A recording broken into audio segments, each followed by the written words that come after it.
મારે ઘેર લક્ષ્મીનો અવતાર મારે ઘેર દીકરીનો અવતાર ઈ લાડ કરીને જોમ જારે જારે મારી ભીગલીને જોમ જારે જારે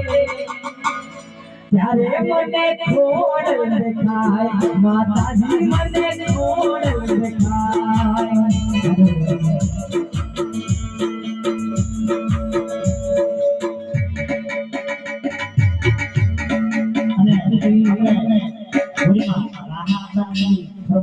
कोई सुरवीर ने याद करवाना है एवा सुरवीर ने याद करो